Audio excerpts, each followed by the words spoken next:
yo, un poco por ser uno de los fundadores, digamos, de los iniciadores del grupo, que no pretendía ser al principio la importancia que tuvo, me toca hacer una pequeñísima introducción hoy de la charla. Este, eh, la verdad que cuando decidimos salir de lo estrictamente biológico, digamos, para enfocar otros aspectos de la pandemia, de entrada pensamos que la historia era un tema importante, y bueno, la verdad que lo que no pensábamos es que, pese a que tuvimos algunas dificultades al principio, íbamos a conseguir 2 expositores y no uno, y de la calidad de los que conseguimos, ¿no?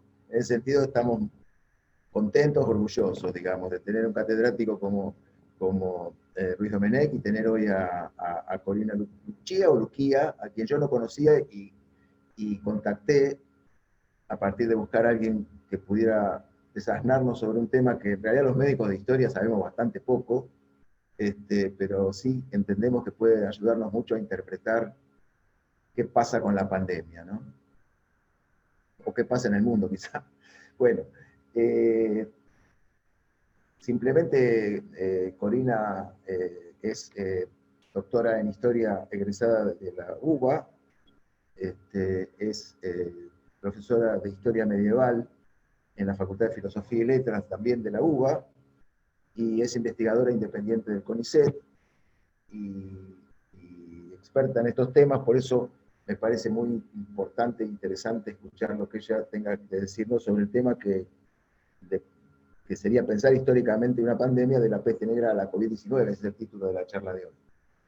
Yo le quiero agradecer especialmente también a Ruiz Domenech que esté presente hoy, porque me parece que puede ser muy interesante que él esté, y le agradecemos, además de haber disfrutado de la charla tan amena y tan profunda al mismo tiempo de él, y también a Corina, que siempre, sé que está muy ocupada, pero siempre estuvo dispuesta a participar y ayudarnos.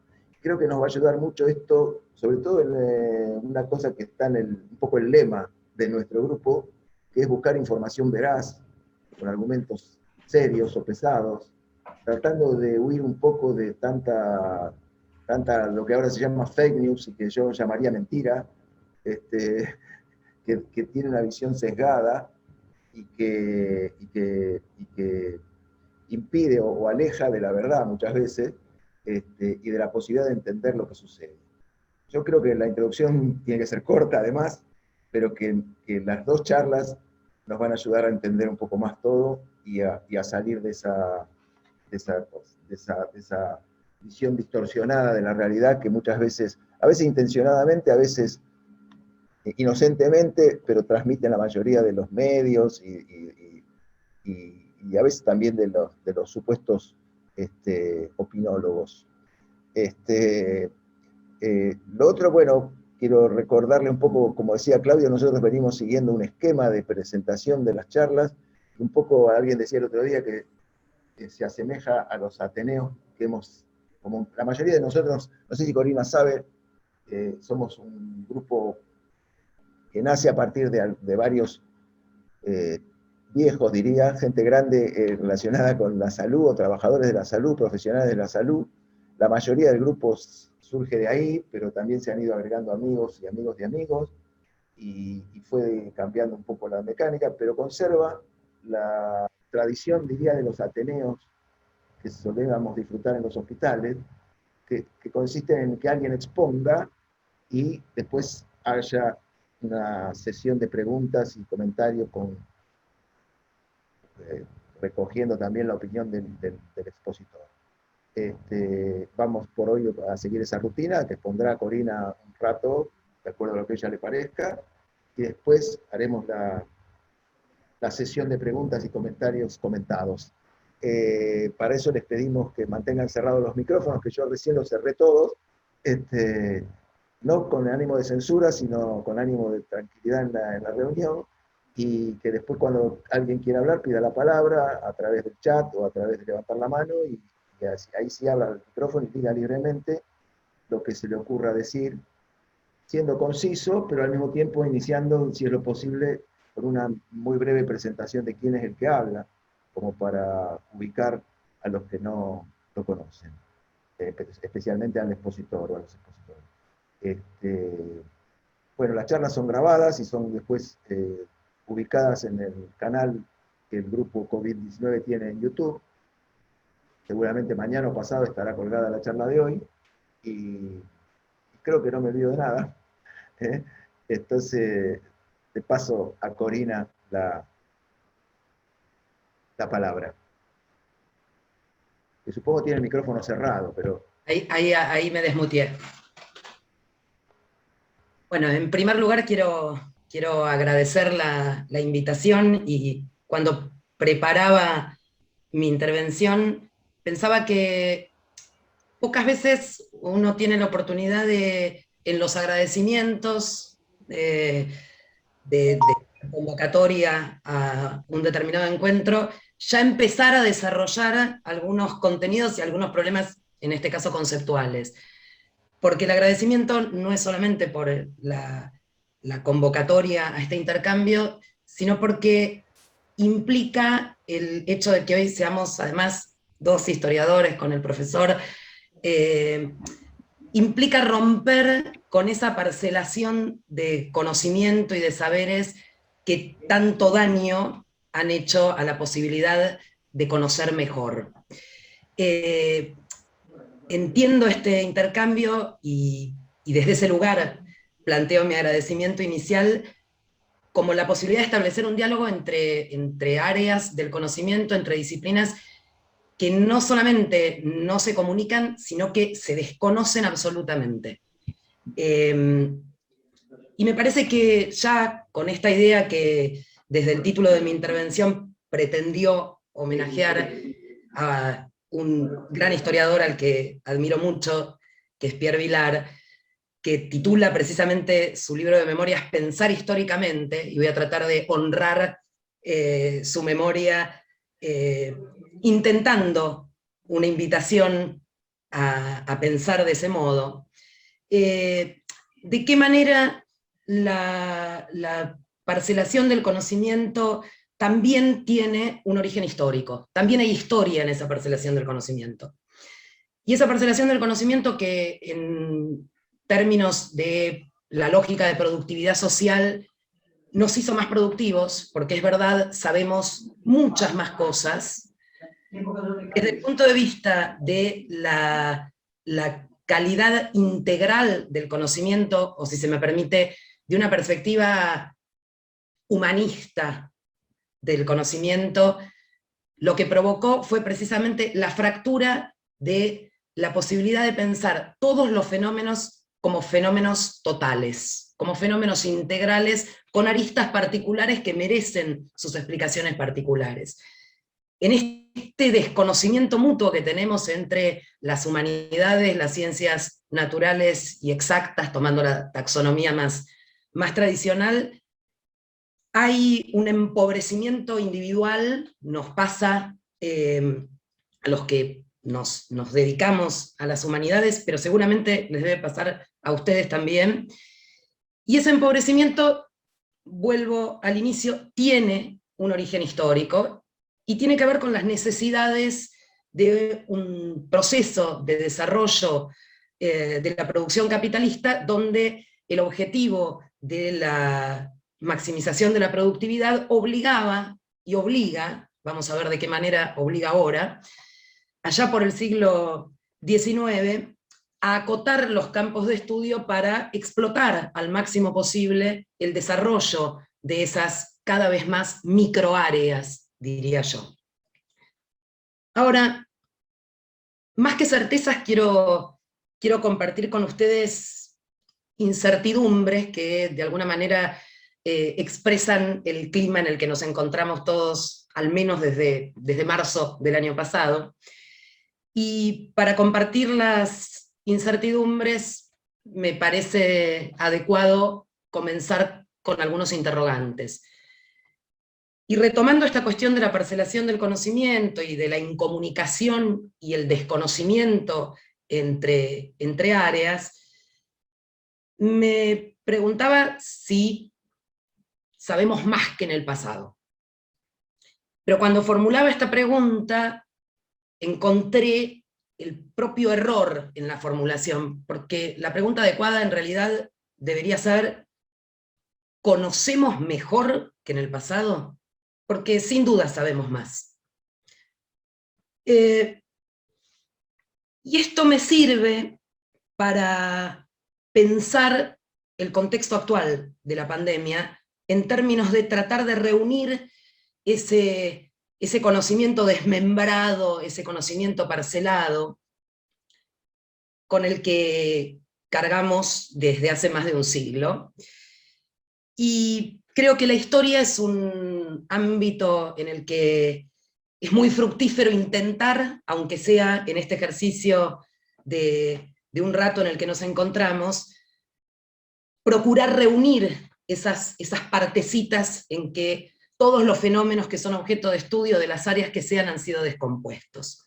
Y en eso retomo a este historiador al que mencioné recién, a Pierre Vilar, cuando plantea de una manera muy provocadora, o por lo menos en mí generó un estímulo y una provocación. Vilar dice: la historia es trágica, pero es mejor dedicar nuestros esfuerzos a comprenderla que a intentar salir de ella. Y vaya si el momento que estamos viviendo no tiene ribetes trágicos. Pensar la pandemia desde esta perspectiva más total, más integral, pensarla históricamente, implica una invitación a pensarla desde la historia, no saliendo de ella, y estableciendo aquello que en teoría social conocemos como la relación dialéctica entre el pasado y el presente, que traducido de la manera más sencilla posible, sería algo así como entender que el pasado está contenido en el presente, pero no está contenido como repetición. En el presente que estamos viviendo hay mucho pasado modificado. Hay mucho pasado que se actualiza, que reaparece, pero que por supuesto se actualiza y reaparece en el contexto completamente diferente del siglo XXI. ¿Hasta qué punto la historia me parece un terreno fértil para tratar de reunir estas parcelas de conocimiento y tratar de alcanzar una comprensión un poco más amplia de un fenómeno como la pandemia? Que no soy yo, que sería por vicio profesional y si se quiere hasta por defensa corporativa del espacio o de la disciplina. Tampoco son las facultades de humanidades, que siempre cargan con un perfil humanista, obviamente, pero particularmente con un perfil progresista, sino es el Fondo Monetario Internacional que en enero de este año, del 2021, publica un informe de su Departamento de Estudios Económicos titulado La larga sombra de la COVID-19, repercusiones sociales de las pandemias, en el que tiene un detallista informe respecto de muchas pandemias que se han sucedido a lo largo de la historia, empezando por la peste justiniana del siglo VI, pasando por la peste más cara a los sentimientos de los medievalistas, la peste negra del siglo XIV, o la así llamada peste negra del siglo XIV, con el objetivo de establecer, fíjense qué interesante, cuáles son las consecuencias sociales que han tenido estos episodios históricos pandémicos en términos de conflictividad social. Y uno dice, ¿qué hacen? Son tres economistas. ¿Qué hacen tres economistas jefes del Fondo Monetario Internacional en el medio de una crisis como la que estamos atravesando, preocupados por la peste del siglo VI, preocupados por la peste del siglo XIV o la epidemia de cólera de la ciudad de París de 1832? Y no solamente tienen una preocupación, y realmente los datos son muy fundados, sino que llegan a conclusiones con las que increíblemente yo estoy de acuerdo, con lo cual me generaron un elemento de sorpresa y un elemento de, debo confesar, mucha preocupación. el estar de acuerdo con un informe del FMI. Pero la objetividad nos guía y la razón nos debe seguir guiando. ¿Qué es lo que plantea este informe del FMI de enero de este año? Dice, cito textual la traducción, en todos los casos, la propagación de las enfermedades agravaron las tensiones entre las clases sociales y desataron estallidos de hostilidad y de rabia contra las instituciones dominantes y, en menor o mayor medida, de acuerdo al caso, contra minorías étnicas, sociales y religiosas. Y lo fundamentan con todos los casos que conocemos a lo largo de la historia. En primer lugar, me detengo en algo que voy a retomar más adelante, pero el informe del FMI habla de tensiones entre las clases sociales, con lo cual la categoría de clase social no es una categoría que queda simplemente como un vestigio de anticuario de algunas teorías del siglo XIX, sino los propios organismos financieros del poder mundial entienden el mundo en los términos en que quienes como yo abrevamos en esas corrientes teóricas y filosóficas también lo hacemos.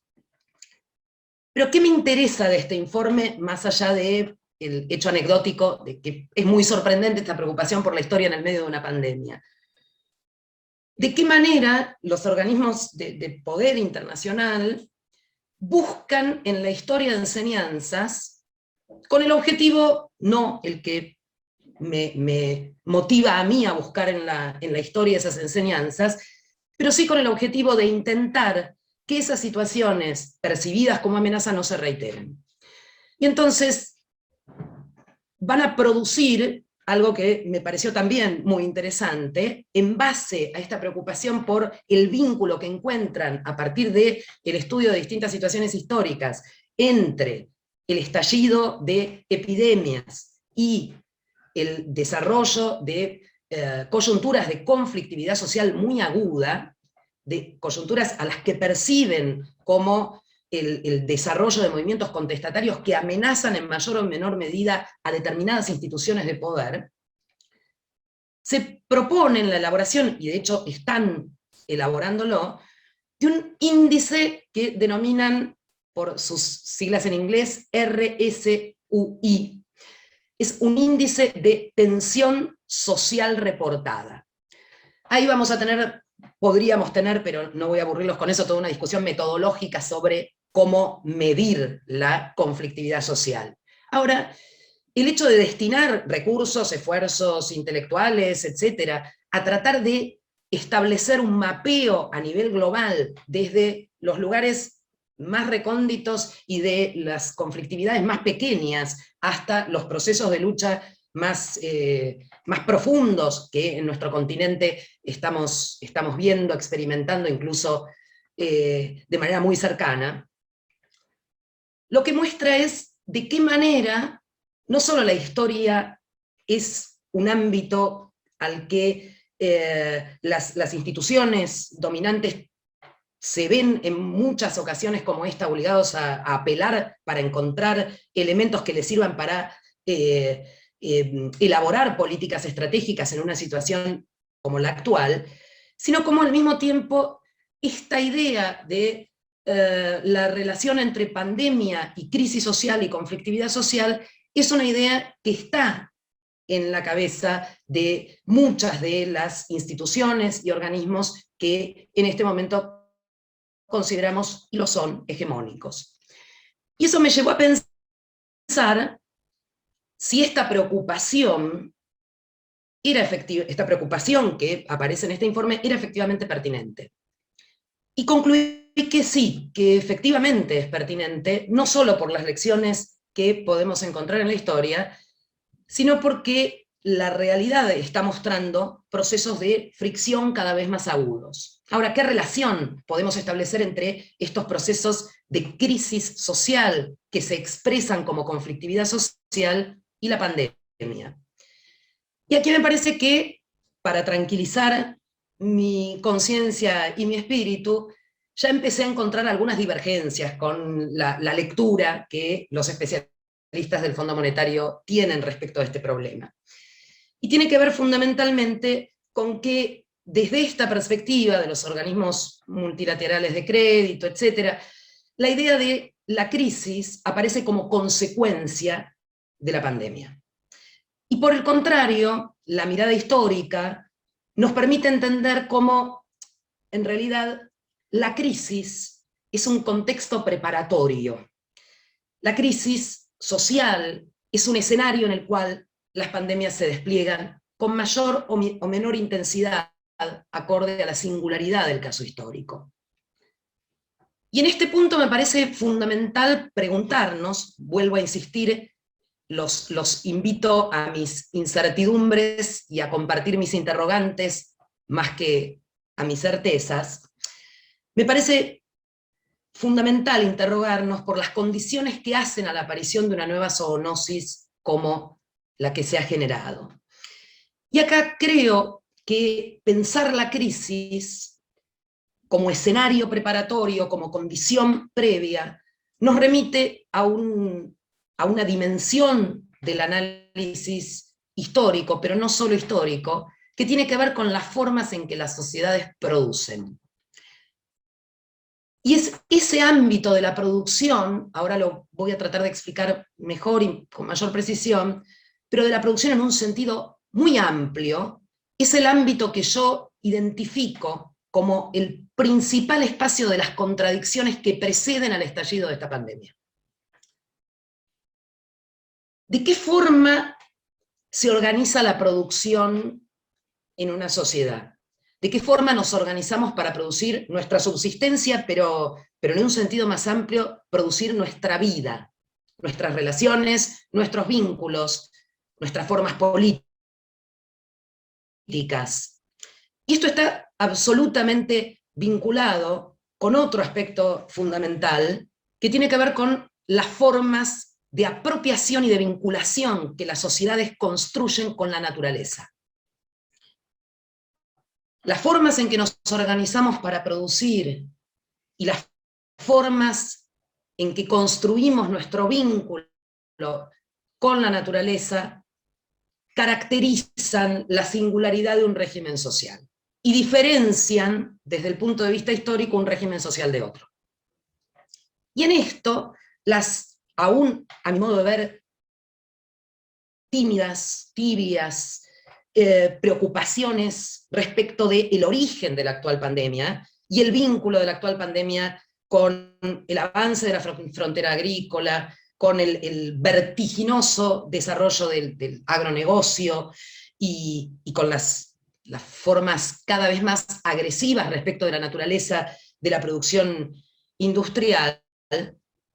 Creo que es una línea de investigación en la que hay que concentrar un esfuerzo más amplio, y un esfuerzo más amplio desde esta perspectiva integral del conocimiento que planteaba al comienzo. No es solo un problema de los especialistas en ciencias ambientales, no es solo un problema de los economistas, no es solo un problema de los historiadores, desde luego.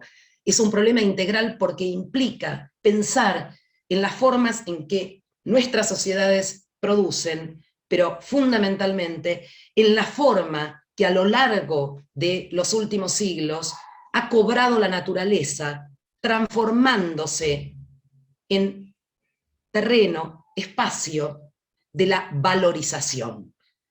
Traducido de la manera más simple posible, y pidiendo disculpas por la simplificación de algunos conceptos, la naturaleza se ha convertido en mercancía. Y cuando se convierte en mercancía, nos resuena esa idea poco polémica, porque uno la incorpora como parte del vocabulario casi de sentido común, la idea de recursos naturales.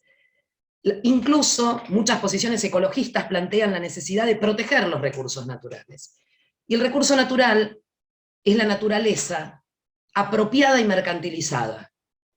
Es la naturaleza transformada por la lógica de producción, por la forma de producción que nuestras sociedades se dan, puesta al servicio de algo diferente que la satisfacción de necesidades humanas. En esto, sin lugar a dudas, pensar en las formas de producción, pensar en el vínculo con la naturaleza, desde una perspectiva histórica, nos va a permitir establecer las complejas correspondencias entre la crisis de un sistema social y la aparición de fenómenos pandémicos. Y en esto me parece que a lo largo de la historia, las pandemias han sido, con sus claroscuros y con sus singularidades, singularidades a las que el ojo experto del historiador tiene que ser muy sensible, ningún proceso es igual al otro, pero entre los procesos hay un aire de familia que a mí me interesa recuperar para pensar la situación actual. Las pandemias son un catalizador de las contradicciones de los sistemas sociales. Y eso sucedió en la peste que José Enrique conoce muy bien, de qué manera esa crisis del siglo XIV, esa crisis del feudalismo sobre la que existe una polémica que podríamos quedarnos hasta mañana, pero no vamos a aburrirlos nosotros dos solo porque a nosotros dos nos interesa mucho, la relación que hay entre la crisis de ese sistema feudal pasado y la aparición de esa pandemia que en la documentación bajo medieval aparece como la calamidad de las calamidades, como la presentan, como es presentada en la pluma de los escritores eclesiásticos. Y en esto hay algo donde ese sistema feudal encontró, algunos dicen un agotamiento, algunos dicen un límite infranqueable, y otros vemos, más allá de la discusión sobre si se agotó el feudalismo en el siglo XIV o no, cuando aparece esta epidemia, o cuando reaparece, lo que sí vemos es una agudización de las contradicciones de ese sistema. El sistema feudal en el siglo XIV, asolado por un montón de dificultades, dentro de las cuales aparece una pandemia, es un sistema cuyas contradicciones se han intensificado. Eso no significa que el sistema desaparezca. Y podemos decir, de una manera también muy simplista, en el siglo XIV se producía más que 6 siglos antes, pero se vivía peor. Y esto lo muestra la arqueología, por ejemplo. El nivel de malnutrición que tenían las poblaciones campesinas, desde luego. ¿Y dónde está entonces la contradicción de ese sistema? En la forma de producción que ese sistema se había dado, y en la presión que las clases dominantes feudales, las aristocracias, han imprimido a los productores campesinos en esa época. Y acá tomo una frase muy simplificadora, pero al mismo tiempo muy gráfica, de otro gran especialista, Maurice Dobb, que dice, en el siglo XIV, de una manera casi temeraria, el feudalismo, sus clases dominantes, la aristocracia, presionó tanto al campesinado para extraerle el mayor jugo posible, que terminó por matar a la gallina de los huevos de oro, a la gallina que ponía los huevos de oro para el castillo, dice Dobb, es decir, que generaba toda la riqueza de la que se apropiaba esta minoría privilegiada. La peste viene a agravar esas contradicciones, y de allí la saga de conflictividad social y de elementos perturbadores que se generan en Occidente en este siglo. ¿Pero por qué? ¿Por qué irrumpo con la Edad Media? No solo porque es mi especialidad y uno es muy fiel con los amores, sino porque cuando tenía que preparar la clase teórica sobre este problema de crisis, siglo XIV, etc., el año pasado, no este año ya estoy como más adaptada a las circunstancias, encontraba un eco de presente en ese pasado. Es decir, había en mi cabeza un ejercicio contrario al que les planteé al comienzo, de qué manera el pasado está contenido en el presente, sino que por el contrario sentía que en ese pasado que yo estaba organizando para preparar una clase, irrumpía mi presente, nuestro presente. hay demasiadas situaciones que evocaban mi presente, nuestro presente, en ese pasado, pero podría ir a otros pasados, algunos más cercanos.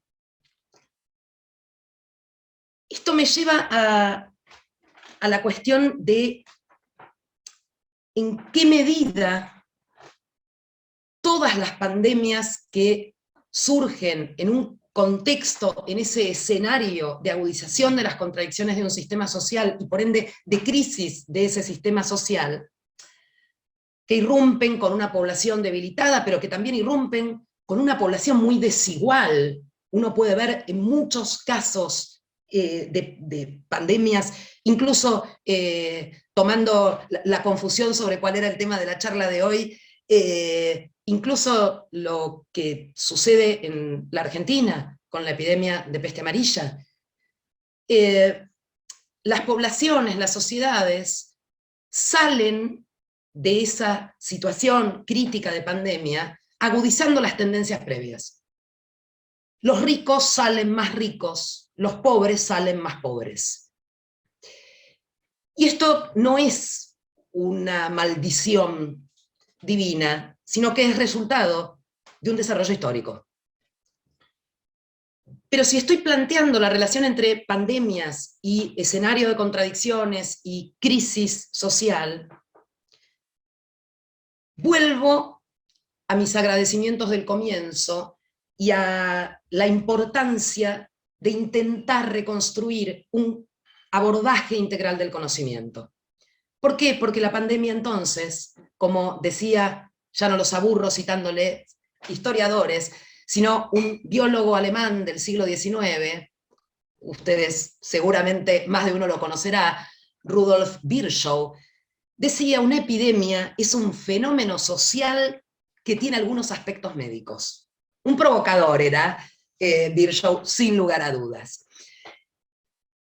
Pero yo voy a provocarlo más, porque total, pobre hombre no tiene la posibilidad de retrucarme, y diría que la idea de un fenómeno social tiene que ser ampliada. Porque en la actualidad, y no solo en el presente, las epidemias, las pandemias, son fenómenos sociales, económicos, políticos, culturales y subjetivos. Y la dimensión de esa crisis como escenario en la que se producen las pandemias tiene que contemplar o contempla todos estos aspectos. La crisis no es solo reductivamente económica. La crisis no es solamente reductivamente ecológica. La crisis es una crisis que involucra todos estos aspectos en los que podemos, desde el punto de vista analítico, diríamos, diseccionar la vida. Lo económico, lo social, lo político, lo cultural, lo religioso, lo subjetivo, lo psicológico. La crisis está implicada en todos estos planos. Y está implicada en un plano sobre el que me quiero detener particularmente hoy, teniendo la oportunidad de intercambiar con especialistas como ustedes. Está implícita y está implicada en un ámbito, en una dimensión de lo social, que es la producción de conocimiento.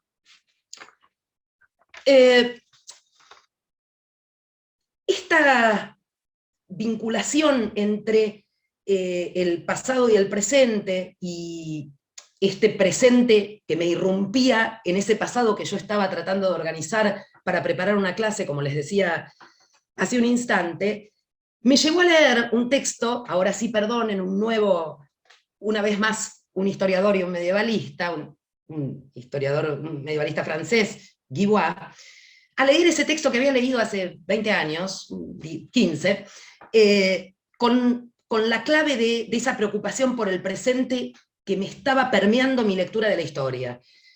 A propósito de la crisis de la Baja Edad Media, del siglo XIV, y de este combo de pestes, hambrunas, guerras, etc., Guibois decía, a comienzos del siglo XXI, es decir, cuando nadie avisoraba esta catástrofe en la que estamos, decía Si la depresión de finales de la Edad Media es de una actualidad que no puede dejarnos indiferentes, es porque no puede separarse de un conjunto de síntomas que se nos han vuelto familiares.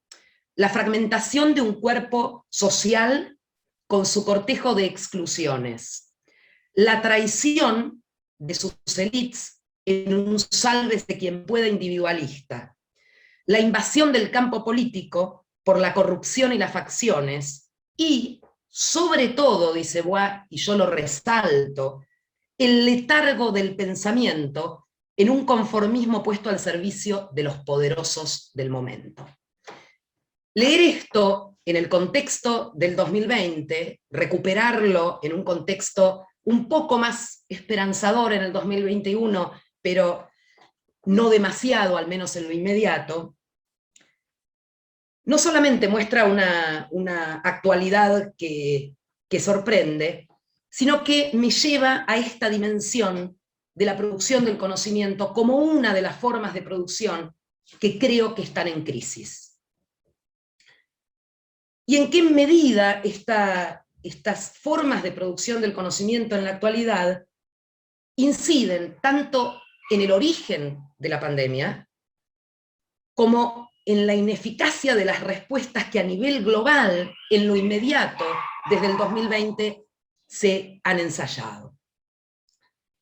Y en esto me parece que, dejando ya el mundo de caballeros, señores feudales, armaduras, cotas de malla, etcétera, de esas guerras medievales, sin ese mundo de guerras medievales, la apropiación privada de la producción de conocimiento y la apropiación privada de toda la riqueza social se me presenta, al menos desde mi perspectiva, como un obstáculo para resolver eso que ha tomado un protagonismo sumamente interesante en las agendas públicas a nivel mundial, que es esa llamada tensión entre economía y salud. Y si desde el punto de vista filosófico está claro por qué, fiel de la balanza, nos debemos inclinar, desde el punto de vista ético sabemos hacia qué elemento debemos inclinarnos y cuál es el que debe ser priorizado, esa tensión me parece que es no solo una tensión objetiva, no es solo una construcción o una formulación en términos de propaganda o de disputas ideológicas, sino que hace al centro de la crisis que yo percibo como escenario preparatorio de esta pandemia. Sin lugar a dudas, las dificultades que plantea esa apropiación privada de toda la riqueza social incide en las dificultades que experimentamos a nivel global para poder enfrentar la pandemia. Porque en esa apropiación privada no solamente vemos, para decirlo de una manera muy, muy llana, los obstáculos que han tenido las políticas de aislamiento en el mundo para que las masas de trabajadores puedan obtener su sustento sin necesidad de exponer sus cuerpos al contagio. Y allí, en la experiencia de las mayorías en el mundo, la contradicción entre reproducción, subsistencia, economía, diríamos de una manera muy reductiva, y salud, es experimentada, diría, en carne propia, sino que también esa apropiación privada de toda la riqueza social obstaculiza, dificulta la posibilidad de contar con recursos para enfrentar la pandemia. Y me refiero no solo a los insumos de salud, a los medicamentos, me refiero también a elementos básicos como la disponibilidad de agua potable. Es decir, las sociedades que entran a la crisis pandémica son sociedades que están atravesadas por este tipo de desigualdades. No sé si hay preguntas, díganme ustedes cómo seguimos, porque veo ahí una manito alzada.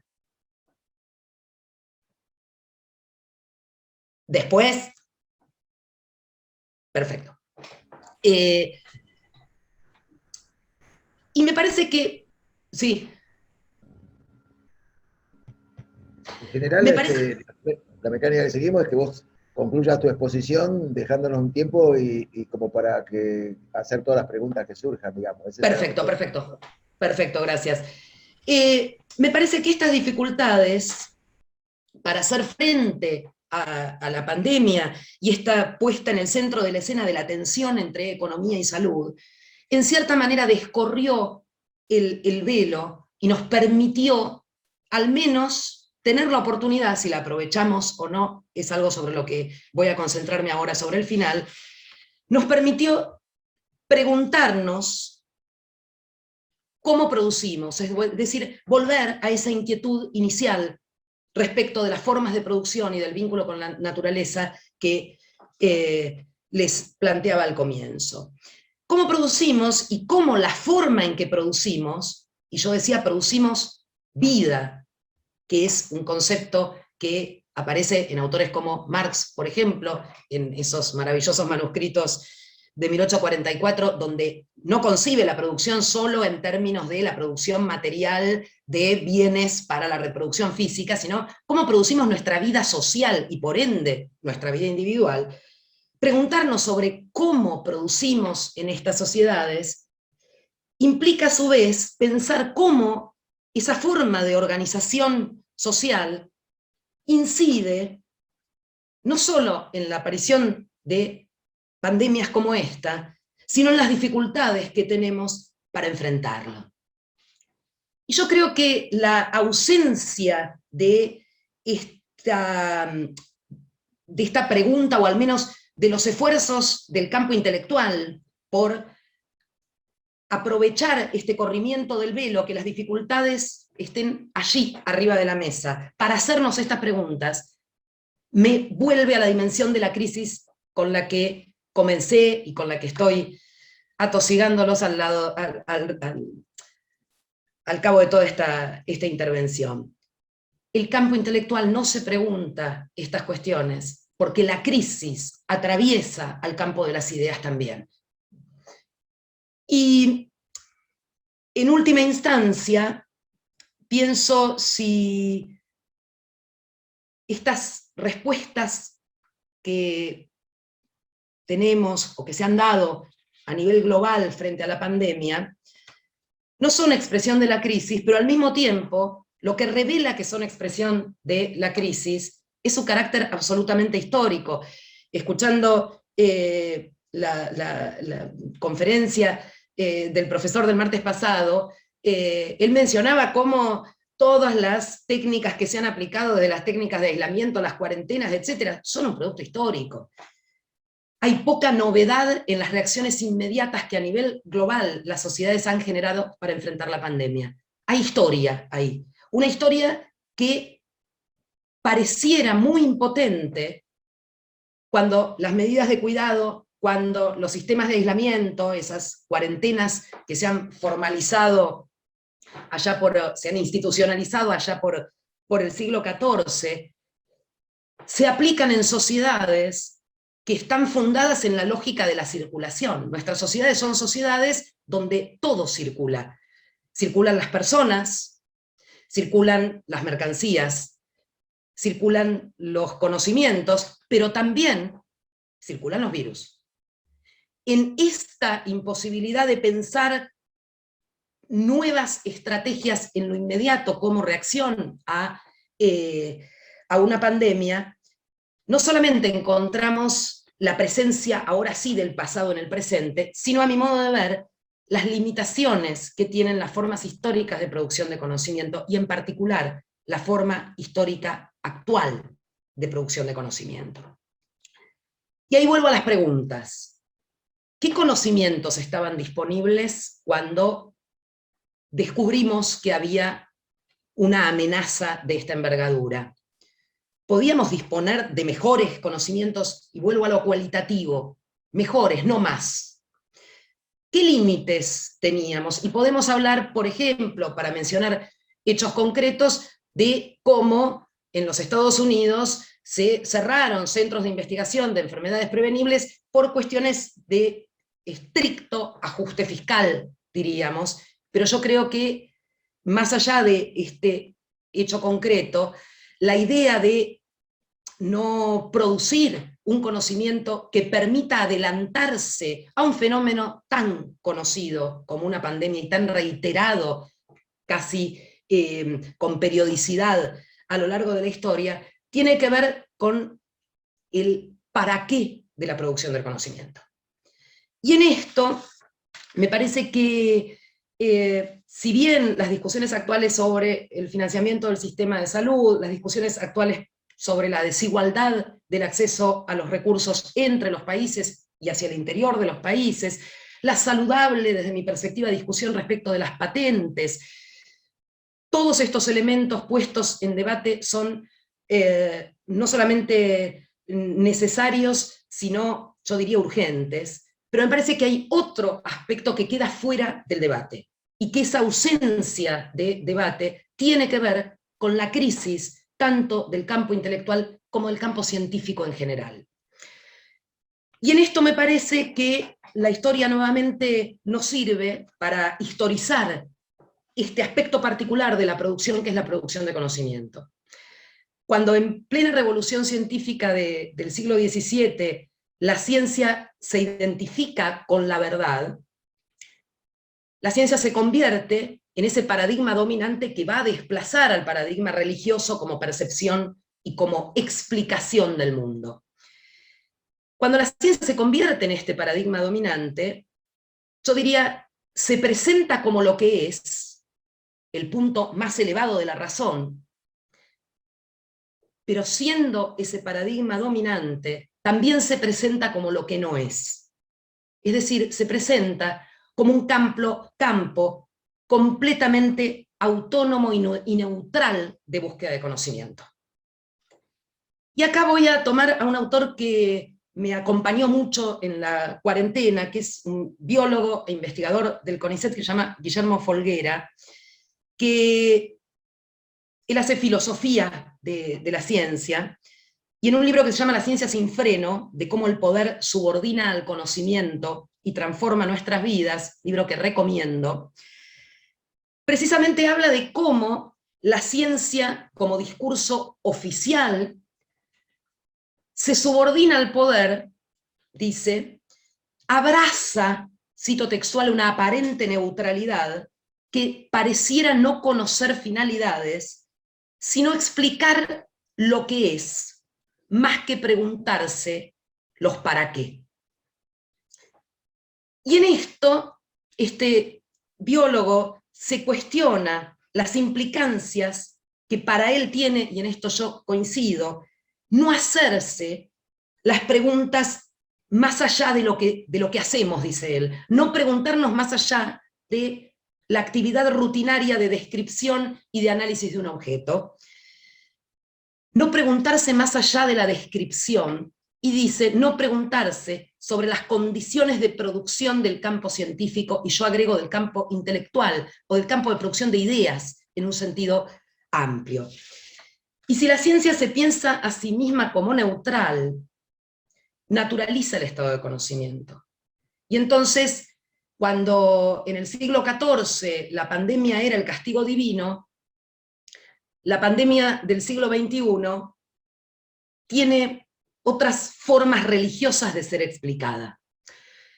En este sentido, me parece que es indisociable esta ausencia de crítica del campo de la producción de las ideas en general, con este contexto de apropiación privada de la mercancía conocimiento. Y acá tomo a otro autor, Daniel Ben Said, en un libro también maravilloso que se llama Los desposeídos, que estudia el proceso de acumulación originaria en Inglaterra, de la expropiación del campesinado y el surgimiento del capitalismo.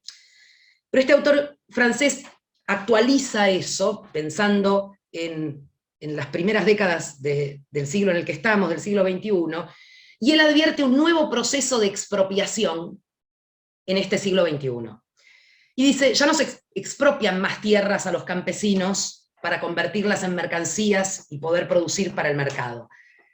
Dice, lo que se expropian son ideas, son bienes intelectuales, que deberían ser bienes comunes. Él es uno de los autores de una de las corrientes más interesantes de las últimas décadas, que son las teorías de los bienes comunes. Y dice, lo que asistimos, esto a comienzos del siglo XXI, es a la contradicción entre la socialización creciente de la producción intelectual y científica y la apropiación privada de su resultado. Si en el siglo XVIII el desarrollo histórico llevó a que la industrialización articulara con la ciencia, y hubo un maridaje donde la industrialización aprovechó los formidables avances de la ciencia al servicio de la producción, a partir del siglo XX, y algunos autores marcan particularmente la segunda mitad del siglo XX, esa articulación entre producción entre producción industrial y producción científica y producción de conocimiento, se convirtió en una subordinación.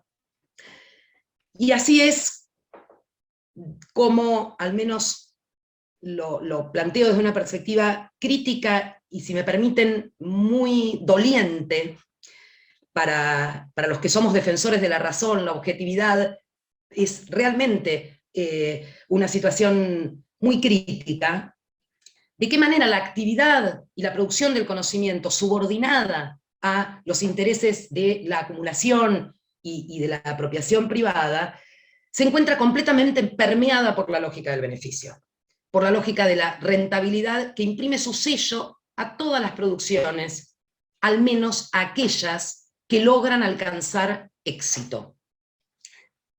Y en esto vemos cómo ese conocimiento científico, que es patrimonio de la humanidad, no solo en el caso de los avances últimos en relación a la pandemia por la inversión estatal, cosa que es por todos conocida, sino porque, recupero mi perspectiva histórica, porque en toda producción de conocimiento hay acumulación de conocimientos históricos que nos remontan a siglos muy remotos. Leía la otra vez por allí a un virólogo que decía, en las vacunas hay algo de Aristóteles, y yo me preguntaba si algún laboratorio tiene derecho a apropiarse privadamente de la lógica de Aristóteles.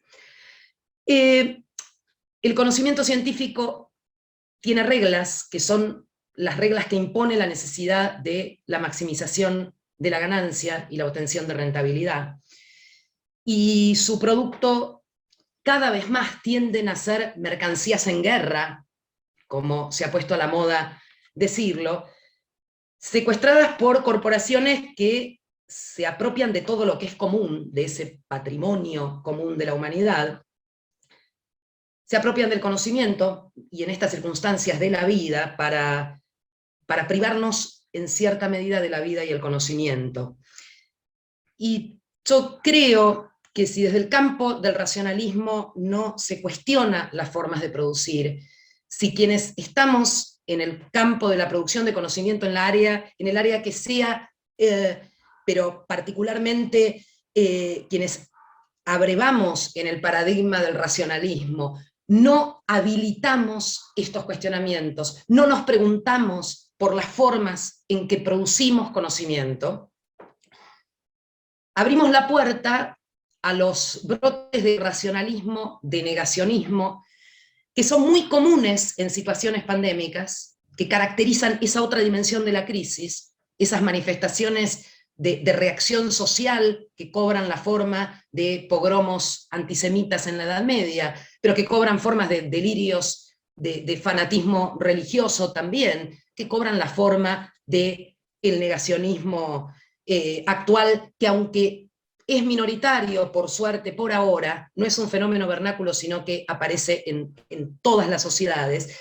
Y me parece que esos fenómenos expresan también un aspecto de la crisis. No son solamente movimientos reaccionarios, sino que son movimientos reaccionarios oscurantistas que expresan una dimensión de la crisis, ante la cual yo me veo en la obligación de plantear la necesidad de tratar de mejorarnos en cuanto a las formas en que producimos y en cuanto a las preguntas que nos formulamos respecto de nuestra condición como trabajadores de la producción de conocimiento. No cuestionarnos esto, no permitirnos desnaturalizar e historizar nuestros objetos de estudio, no identificar las relaciones de fuerza dentro de las cuales los científicos y los intelectuales producen, implica convertir o permitir que la ciencia llegue a convertirse en religión, que deba exigir autos de fe para que la razón no pierda fieles. Y me niego a eso, entre otras cosas, porque me parece que sería una tragedia para la humanidad. Descubrir estos velos, contextualizar la pandemia en las condiciones de producción, contextualizar la pandemia en las condiciones de organización social y contextualizar la pandemia en las condiciones del campo de producción de conocimientos, implica trascender la mirada de lo individual. Por ahí Vilar decía, lo individual tenía que ver con la impotencia de las buenas voluntades. Y podemos tener todos muy buenas voluntades de hacer cosas distintas, pero estas preguntas son preguntas colectivas. Y las respuestas y las acciones prácticas que resulten de esas respuestas a estos interrogantes, inevitablemente son respuestas colectivas y acciones colectivas, que desde mi punto de vista deben contribuir a reconstruir una trama comunitaria en la que la ciencia, sin lugar a dudas, deberá ocupar una posición central, pero una ciencia que intente emanciparse. Quizá estos procesos de reconstrucción de lo colectivo, de reconstrucción de lo comunitario, nos permita enfrentar menos amenazas, y las que enfrentemos, o para las que enfrentemos, tal vez, quizá, tengamos mejores herramientas para resolverlas. Muchas gracias, los escucho. Bueno, muchísimas gracias, Corina. La verdad que nos ha dejado medio conmocionados, que estábamos tranquilos creyendo que éramos muy buenos, queriendo que todo el mundo esté vacunado. Yo también quiero eso, ¿eh? No, claro, pero no alcanza, pareciera, con eso, según creí entender. Había alguien que se llama Santi, que no sé quién es, que quería hacer alguna pregunta, pero no sé si sigue estando. Santi está por ahí, que abra el micrófono y diga lo que quiera decir, respetuosamente.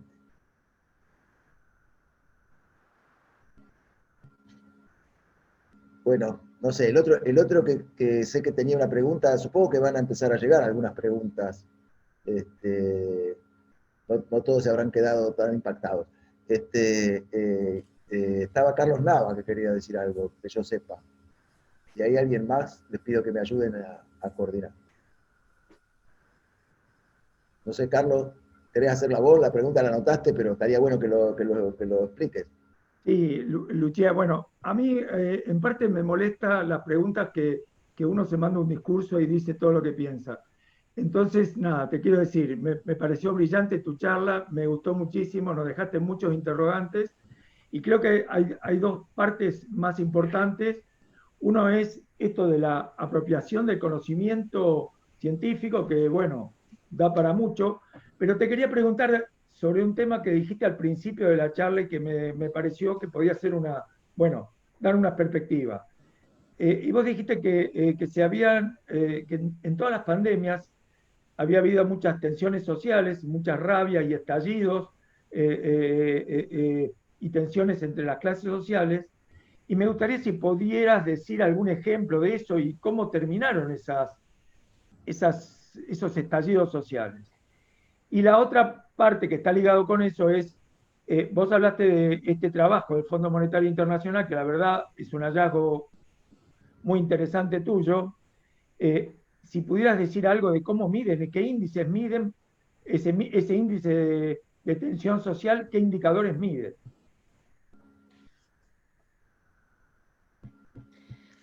Bueno, empiezo por lo último, y muchas gracias por tu comentario y por la escucha, ¿no?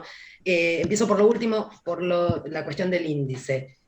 Obsesivamente estoy siguiendo esa página del Instituto de Estudios del FMI a ver si ese índice avanza. Por ahora, lo único que tenemos son los indicadores que construyeron para tomar la muestra, pero todavía no arrojó resultados. Imagino que debe ser algo que van a tomar, por lo menos, tiene que ser algo decenal para que metodológicamente tenga algún viso de seriedad. Lo que toman son microconflictividades, y las microconflictividades las identifican, por ejemplo, con los fenómenos de huelga por rama de industria. Entonces estudian en distintos países el estallido de huelgas en ramas de industria. Y entonces eso cuantifican. Cruzan con una base de datos que les permite saber cuánta gente está involucrada en esa rama de industria para tratar de magnificar el impacto de esas huelgas. Y después van hacia la conflictividad, ellos la llaman la más superficial, la más visible en realidad quieren decir, más visible, esa es la expresión, que es aquella conflictividad que implica situaciones de irrupción callejera, movilizaciones. La situación en Colombia ahora debe ser muy seguida de cerca por este estudio. Lo que ellos quieren ver es en qué medida, o al menos eso está en la carta de intención de este programa, en el que intervienen sociólogos, antropólogos, demógrafos, economistas, por supuesto, son 3 economistas jefes los que lo dirigen. Lo que quieren ver es en qué medida hay nuevas manifestaciones de la conflictividad que se vinculan directamente a algún efecto de la pandemia. Es decir, dan por hecho que hay, y de hecho hacen una discriminación, hay sociedades que son mucho más movilizadas. Si miran la nuestra, la Argentina, claramente no se sorprenden de la conflictividad social, porque nuestro país es un país con mucha tradición de organización, de lucha, etc. Y sobre todo focalizar en aquellos lugares donde la conflictividad, ni la micro, esa conflictividad chiquita, ni esta otra más de mayor impacto visible, no es una tradición, sino que es un fenómeno novedoso.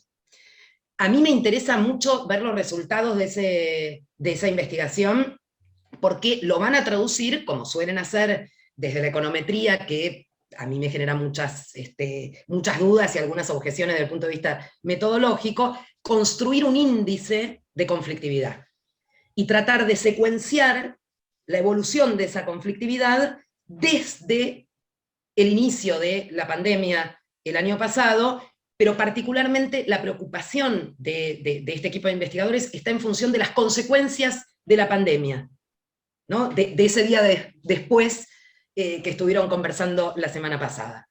A mí lo que me pareció fascinante es, primero, la preocupación histórica del Fondo Monetario Internacional, pero cómo esa preocupación o tratar de encontrar enseñanzas en la historia tiene que ver con las preocupaciones estratégicas que tienen los organismos financieros en el mundo.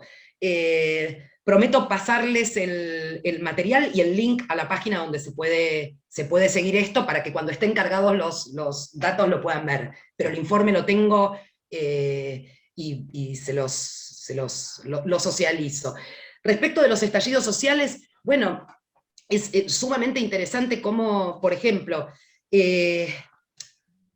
la epidemia de cólera de París de 1832, para no aburrirlos tanto con la Edad Media, generó un proceso insurreccional que, como plantea este informe, apunta contra la institución de la monarquía.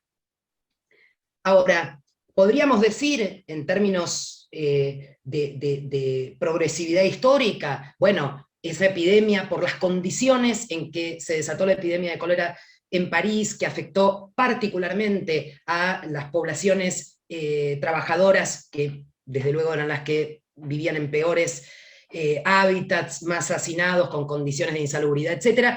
Eso se traduce en la articulación con otros sectores más acomodados y en una ofensiva antimonárquica. Eso sería una consecuencia progresiva, diríamos en términos históricos. Ahora, también tenemos, y esto el profesor lo conoce mejor que yo, el desarrollo de estas iras antisemitas como consecuencia de la peste en el siglo XIV, cómo se acusaba a los judíos de ser los responsables de la peste, en una necesidad, y esto a mí me parece, por eso vuelvo a la idea de pensar los fenómenos como fenómenos integrales, en una necesidad de buscar responsables, porque el desasosiego, que es una palabra que aparece mucho en las crónicas de la peste, ese desasosiego subjetivo necesita encontrar responsables. Y esos responsables siempre son un otro externo, como al comienzo de la pandemia, Occidente también construyó ese otro oriental. En este sentido, me parece que las pandemias como disparador de las manifestaciones de esas contradicciones latentes, como catalizador de esas contradicciones, generan un escenario muy riesgoso, porque puede generar un movimiento insurreccional antimonárquico, pero también puede generar brotes absolutamente reaccionarios, como los que estamos viendo en este momento en muchos lugares del mundo, lamentablemente. ¿Qué es lo que me parece que nos da un poco de, no sé si de esperanza, pero de inquietud positiva, diría? Que necesariamente en el movimiento de la historia y el movimiento contradictorio de la historia, siempre hay elementos de superación, siempre hay elementos que tienden hacia adelante, lo que no significa que esos elementos estén lo suficientemente robustos, vigorosos y disponibles para lanzarse a construir ese hacia adelante o ese futuro mejor, diríamos muy ingenuamente, en esta coyuntura. Me parece que el estudio de otros estallidos sociales nos permite ver la dualidad del escenario y por ende la complejidad y la peligrosidad de los escenarios pospandémicos. La posibilidad de la emergencia de fuerzas superadoras, transformadoras, tanto en el ámbito de la producción del conocimiento como en el resto de los ámbitos de la producción y de la vida social, junto con fuerzas reaccionarias que frente a la incertidumbre, al temor, digo, el temor es un dato histórico, y en muchos casos acicateadas, como lo fueron las iras antisemitas medievales, también en la actualidad, esas fuerzas reaccionarias, etcétera, irracionalistas, negacionistas, también están acicateados por determinados grupos de poder que se ven beneficiados por esas irrupciones. Yo diría, la lectura que yo hago es que los escenarios post-pandémicos son escenarios ambivalentes, y por ende abiertos a su desarrollo. No sé si contesté la pregunta. Sí, la ampliaste muy, muy bien. En el chat hay varias personas que escribieron. Ahí voy. Sobre todo las inquietudes que has creado. El otro que quería hablar era Juancho Ferrería, no sé si hay alguien más. ¿O vos querías decir otra cosa? Yo lo que quería era ver si completaba el cuadro, además de las formas de producción, la globalización y las formas actuales del comercio, cómo se dan. Porque las movilizaciones intercontinentales, etcétera, que ya ocurrieron en el descubrimiento, en la llegada de Colón a América, trajo también sus consecuencias pestilentes. O sea que además de la cuestión relacionada con los medios de producción y la insaciabilidad del capitalismo, me parece que la globalización juega un papel importante en esta epidemia, por lo menos, ¿no? Sí, es muy, muy interesante lo que decís. A ver, el desarrollo de esto que conocemos los historiadores como economía mundo, y que con el desarrollo de la última fase del capitalismo se ha denominado globalización, implica en realidad una potenciación de las formas de producción capitalista, eh, en las cuales el comercio en realidad es, a ver, dicho de una manera muy sencilla, muy reduccionista si se quiere, el comercio es la realización de la mercancía, ¿no? Eh, Cuando la producción de mercancía llega a tal escala, el comercio ocupa el globo, ocupa el planeta, y los flujos comerciales atraviesan de manera desigual distintas regiones, y tenemos esa famosa división internacional del trabajo, hoy muy complejizada desde luego, que ubicaba países productores de materias primas con países productores de manufacturas. Hoy, sin lugar a dudas, la complejidad de la producción capitalista lleva a la complejización del comercio y fundamentalmente a la imposibilidad, yo lo planteo en estos términos, a la imposibilidad del aislamiento. Digo, el aislamiento como medida de protección es, sin lugar a dudas, lo único hasta que las maravillosas vacunas no lleguen a todos nuestros organismos. Ahora, el pensar las políticas de aislamiento en un mundo global, fundado en la circulación de mercancías, de la circulación de la fuerza de trabajo, en la circulación de los bienes de consumo, en la circulación de los bienes de capital, es en sí mismo una estrategia que tiene los límites que vemos en el mundo, precisamente porque no somos economías de autosubsistencia, sino somos economías y formas de organización social integradas. Me parece que lo que vos sumás respecto de la relación entre América y Europa a partir de la conquista y la colonización, etcétera, hablaste de la viruela, ¿no? Como una de esas pandemias devastadoras. Ahí se ve el inicio de la formación de esa economía mundo, inicio que no es precisamente un hecho económico, puramente económico, porque lo que mencionaste es, sin lugar a dudas, un hecho político de conquista y de subordinación de un continente. Me parece que las formas actuales que cobra la producción capitalista encuentra en el fenómeno puramente económico el principal agente de circulación de los peligros, diría. Es precisamente esta integración global de los flujos comerciales, que es una consecuencia de la escala formidable a la que ha llegado la producción, no solo industrial, la producción en un sentido amplio, en la fase actual del capitalismo, es lo que precisamente nos torna más vulnerables a las poblaciones actuales que incluso a las poblaciones de hace un siglo. No sé si, no me quiero extender mucho porque si me dejan yo te puedo agradezco seguir. mucho la respuesta y te agradezco desde ya tu ponencia, que ha sido muy, muy buena, muy buena. Y bueno, es el materialismo histórico y el capitalismo, ¿no es cierto? Yo no me animé a decirlo, pero ahora que lo decís estoy de acuerdo. Yo querría interrumpir un poquito porque veo que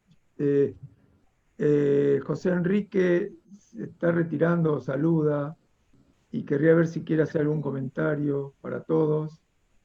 No lo veo. A lo mejor se retiró ya. Porque puso un saludo en el chat. Bueno, una pena. Sí, Puso unas felicitaciones a Corina, estupenda charla, reflexiones de alto nivel de economía política. Hasta la próxima a todos. Buenas noches. Bueno, se retiró. Y el horario allá no es muy amable. Sí, hay varios españoles, hay varias personas que están en España, pero estaría bueno que alguien también de allá aporte sus reflexiones, ¿no? Por ahora yo no tengo gente anotada para hacer preguntas. Yo me gustaría hacer una pregunta, si es posible. Sí. Claro. A ver, yo soy Javier Colina, soy estudiante de filosofía de Peregne, estoy en el grupo ahora haciendo un seminario de Camus. Entonces, dentro de lo que has comentado, que, bueno, hemos visto la parte negativa de la pandemia, me sorprende un poco que no digas nada de un continente donde la pandemia no tiene tanta influencia y en cambio tiene influencia otros aspectos económicos, y es el caso de África. Tú esto no lo has mencionado para nada. ¿Lo tienes controlado? ¿Sabes el tema? ¿Cómo van? No, en mi adhesión al paradigma de la razón y la objetividad, justamente ayer estaba hablando con una colega de la cátedra sobre lo poco o casi nada que sabemos de África. Justo ayer a la noche. No tengo ningún elemento para hablar de la situación de África ahora. Y me parece que eso, además de una falencia personal, también tiene que ver, y no por exculparme de mi ignorancia, tiene que ver con cuáles son los centros geopolíticos de la construcción del discurso comunicacional en el mundo, en Occidente en particular.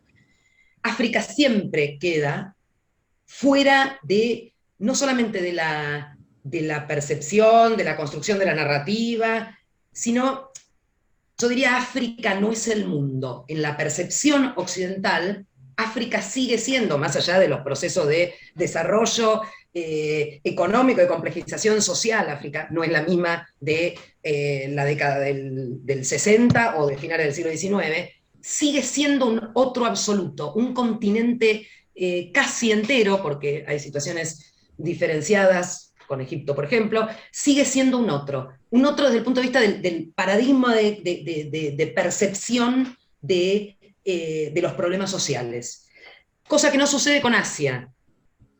Es un otro integrado, ¿no? Es un otro integrado. Pero precisamente por ese detalle de que siempre permanece al margen en lo que es tangente de todos los problemas geopolíticos generales, universales, precisamente ahora, como tiene la parte positiva, tienes que estar detrás de ella porque es, digamos, la parte positiva contraria a todo el negacionismo que tenemos actualmente alrededor del mundo. Y es donde menos pandemia hay, donde, digamos así, tienen menos accesibilidad al tema de las vacunas, pero la situación que todavía no se sabe por qué tiene la incidencia del COVID menos en las personas que viven, digámoslo así, en África. Entonces tienen otra serie de problemas tipo económico, tú venías al tema de Marx, Engels y demás, todo el tema de la producción de economía, que ellos ahí están esclavizados por una gran potencia que les está haciendo mucho favor, pero que al mismo tiempo les está condenando a decir, yo te hago esto, pero vas a ser dependiente de todo lo que yo haga. Y no sé si, no quiero decir el nombre de la potencia grande, pero bueno, hoy en día es la primera potencia económica, digamos así, detrás de la que todo el mundo sabe. No sé si estás de acuerdo con esto. Sí, completamente. Completamente, y reconozco públicamente y con pudor mi ausencia de elementos para pensar la situación de África. En general, digo, incluso en la formación que tenemos nosotros en Buenos Aires como historiadores, África es una materia optativa de la carrera de grado que poca gente hace.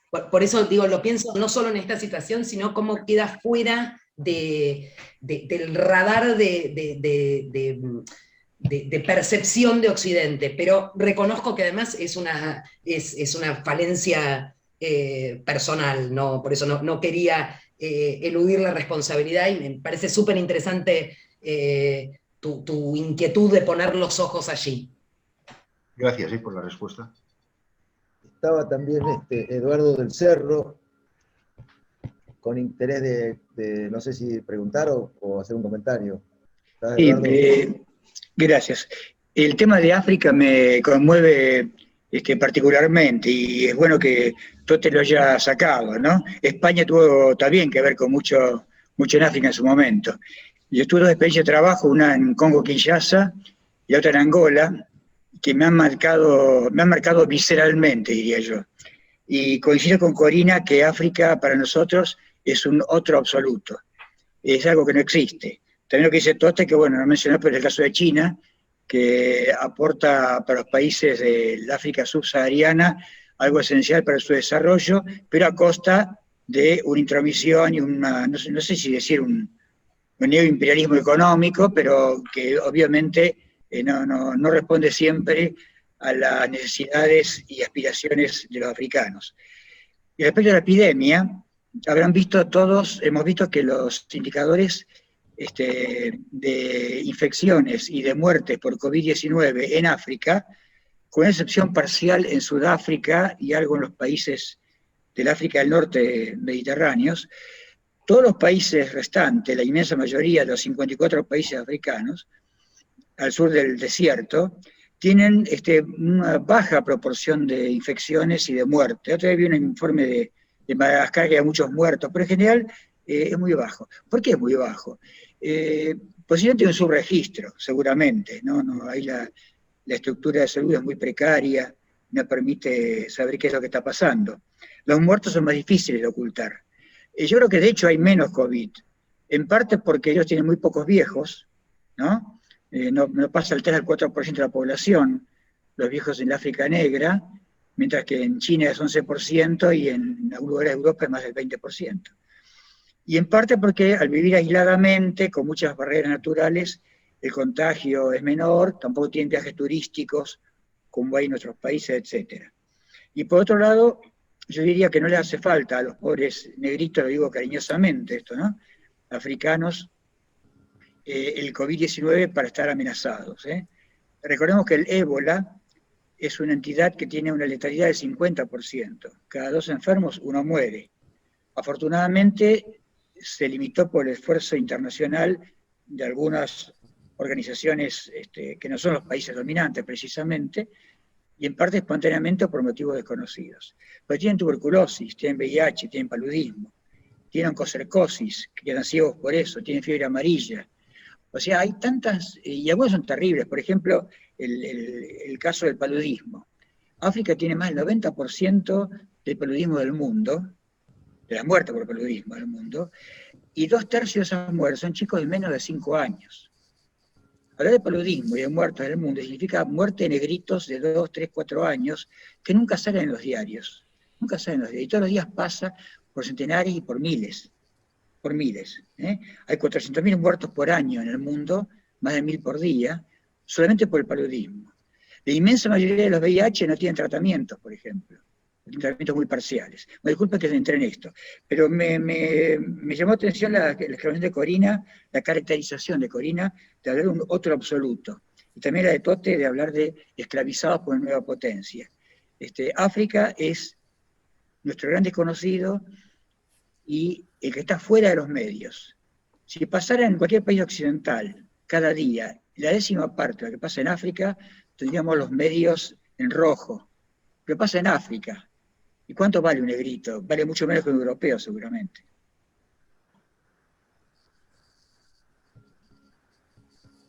Te agradezco mucho, Eduardo, porque acabo de aprender un montón de cosas y me encantaría escucharte contando tu experiencia por aquellos lares, que debe haber sido una experiencia más que enriquecedora. Sí, me parece distinto sería si África se industrializara y fuera factoría de Europa o Estados Unidos. Ahí estarían todas las cámaras de Occidente preocupados por lo que pasa en África. Por ahora, África sigue siendo un territorio colonial en un sentido amplio, no jurídico-político, y por ende colonizable todavía por el capital. El capital todavía no explotó lo suficiente.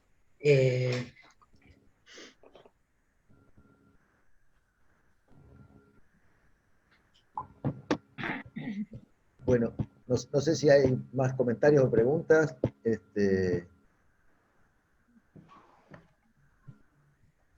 A mí me surge una duda, pero es muy puntual, y yo miro todo desde la biología.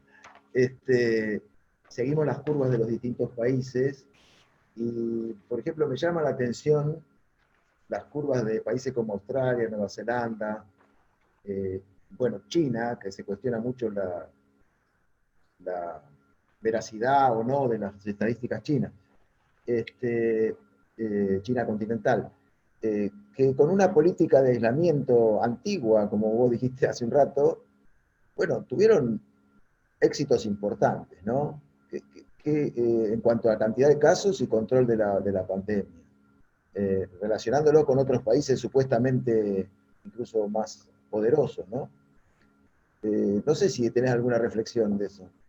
Sí, para garantizar la efectividad de las políticas de aislamiento hay que garantizar la subsistencia de quienes se aíslan. En ese sentido, existen experiencias, la de Nueva Zelanda, por ejemplo, donde los suficientes recursos con los que cuentan determinados estados permiten garantizar por un tiempo, en general por periodos acotados y subsiguientes, garantizar que esas poblaciones no se desplacen. La cuestión es que la mayoría del planeta no tiene esas condiciones. Creo que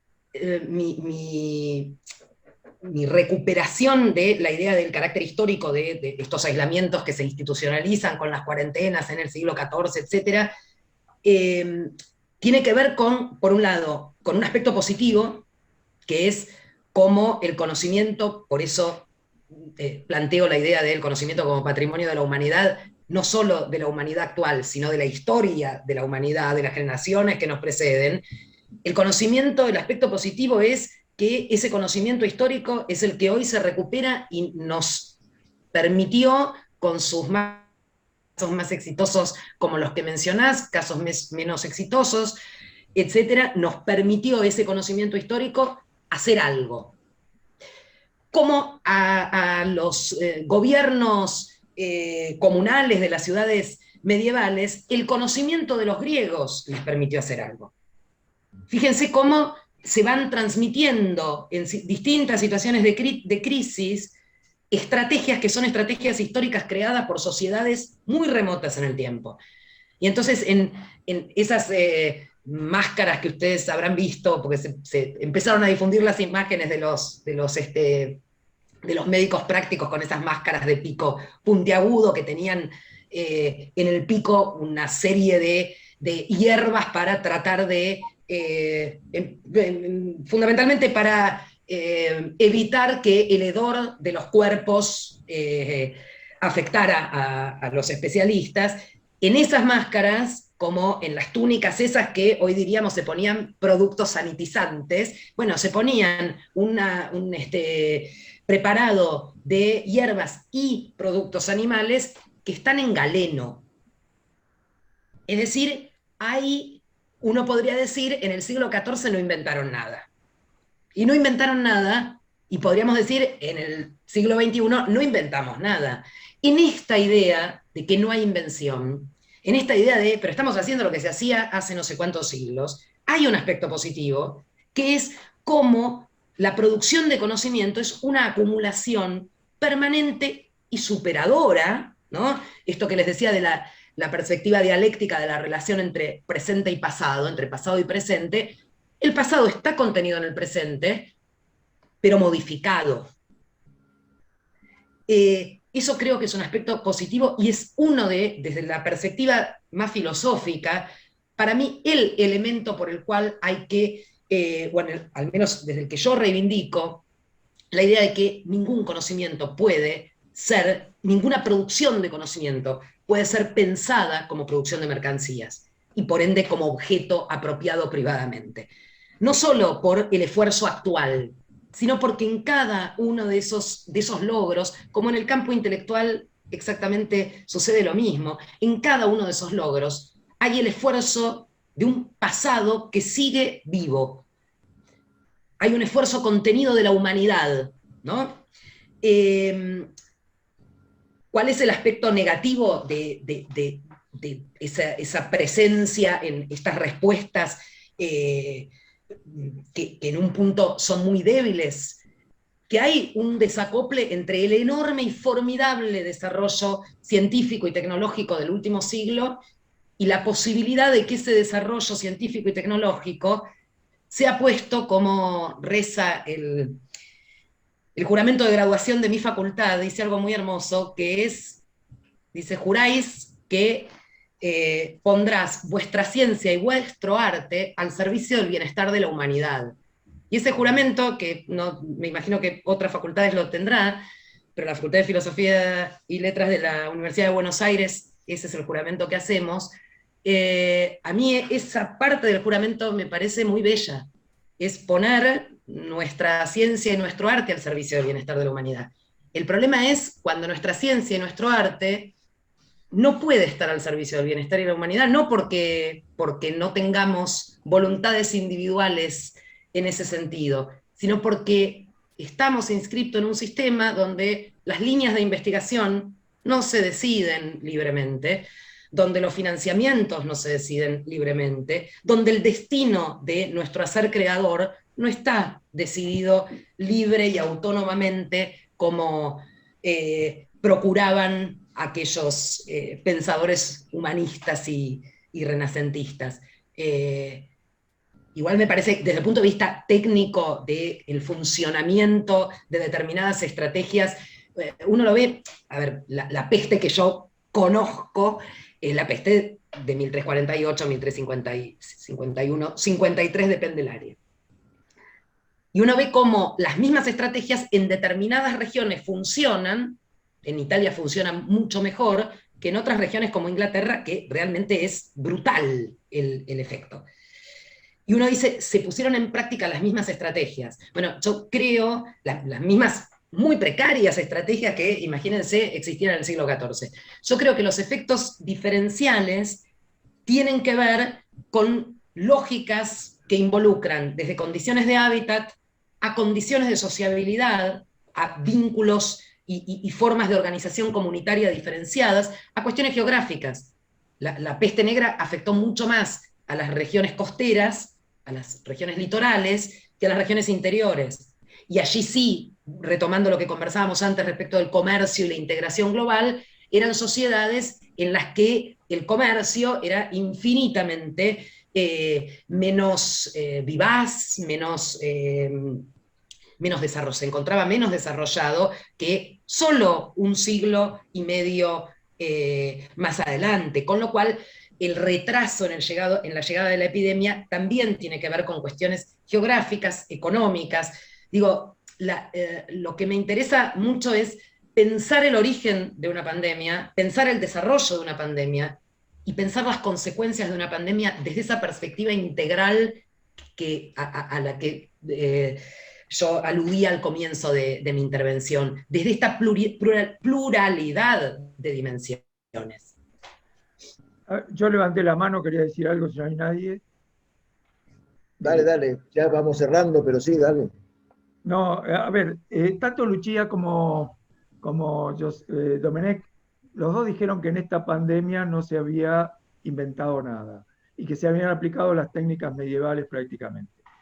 Y yo me quedé pensando y tengo una objeción a eso. Yo creo que China utilizó una herramienta, todo lo que dan las redes sociales, lo utilizó, por lo menos al principio, yo después no me informé, no estoy tan actualizado en esa información, pero utilizaron lo que dan las redes sociales, que también dan un control social, para controlar la pandemia. Y me parece que, bueno, y que los resultados de ello han sido fantásticos respecto al resto de la humanidad.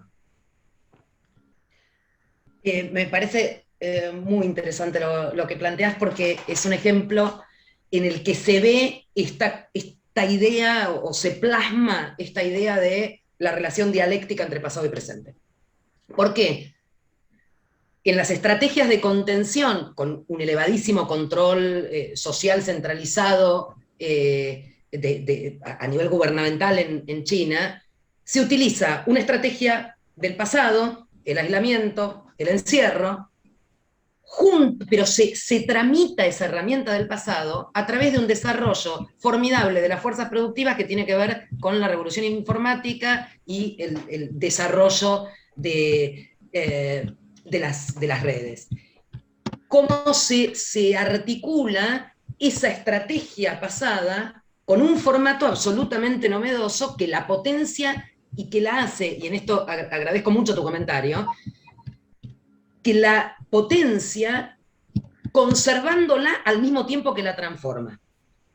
Me parece que el ejemplo que pusiste respecto de cómo se tramitó las estrategias de aislamiento en países como, en estados como China, muestra este carácter de un pasado que se recupera modificándolo y potenciándolo.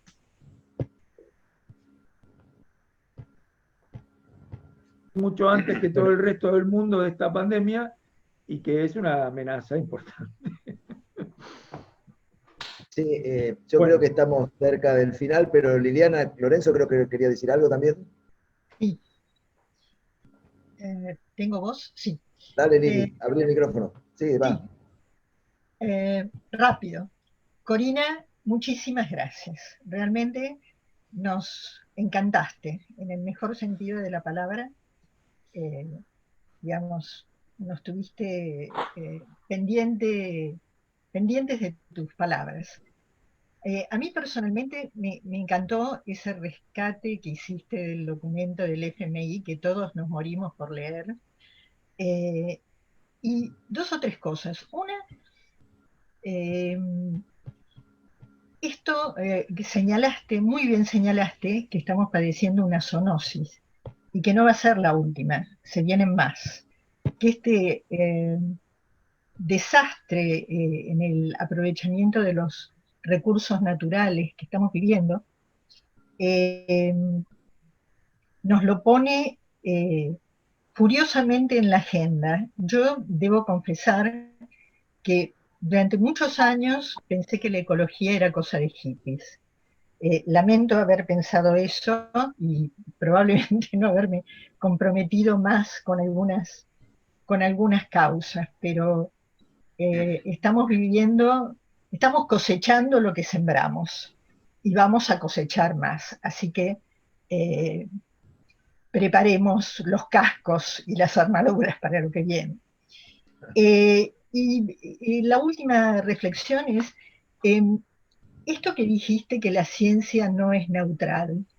Es un brillante recordatorio de que la ciencia que desarrollamos,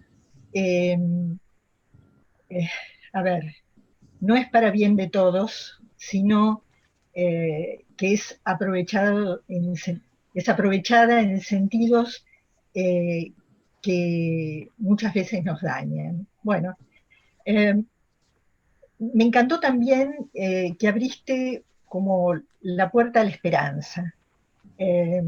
No todo está perdido, sino que probablemente estos sacudones que vamos a sufrir a partir de lo que nos señalaste que pasó en la historia, puedan servir para que vivamos mejor. Así que muchas gracias por haber invertido tanto tiempo en nosotros. No, por favor, gracias. Gracias a ustedes. Solo digo que ese cargo de conciencia que vos tenés respecto de las miradas ecologistas, yo también lo tengo, porque hasta hace no muchos años también yo pensaba en los mismos términos que lo planteaste vos. Bueno. Hasta que uno se da cuenta, no es una cuestión de artesanos del bolsón con las cosas lindas que hacen, sino que es un problema grave que hace a la continuidad de la vida. Así que comparto plenamente y te agradezco muchísimo tus palabras. Bueno, creo que Liliana resumió el sentir de todos, o la gran mayoría, por lo menos de los que formamos el grupo, y creo que de todo. Te agradecemos mucho todo tu participación, tu disposición, la generación de problemas que nos has traído, inquietudes, y la disposición, ¿no? Y esperamos contar con tu participación en algún otro momento. Bueno, desde luego que sí. Muchísimas gracias a ustedes. Les digo sinceramente, la posibilidad de intercambiar con especialistas en una disciplina tan lejana a nosotros, en primer lugar, para mí fue realmente un desafío, de esos desafíos que estimulan, de esos desafíos que hacen bien a la posibilidad de que las ideas se agiten, ¿no? Y al mismo tiempo, me parece, por eso comenzaba con esto, que este esfuerzo que están haciendo ustedes en el medio de la pandemia, de haber armado este grupo con una perspectiva de interdisciplinariedad, de qué hacen ustedes invitando historiadores que se van a aburrir. Bueno, eso me parece que es rescatar, para cerrar con algo muy positivo, esas luces de esperanza, diríamos, de una nueva forma de pensar los fenómenos, y de una nueva forma de pensar los fenómenos en tanto integralidad. La oportunidad de haber podido intercambiar con ustedes y el honor de que me hayan escuchado realmente es algo bastante poco usual, al menos en el ámbito de las humanidades y las ciencias sociales, que casi que los historiadores hablamos pocos con los sociólogos, a ese punto llegamos. O sea que vuelvo a agradecerles y por supuesto cuenten conmigo para lo poco que pueda ser de utilidad, a disposición. Y les voy a mandar el documento del FMI. Aplausos para Corina y para nosotros. Eso sí.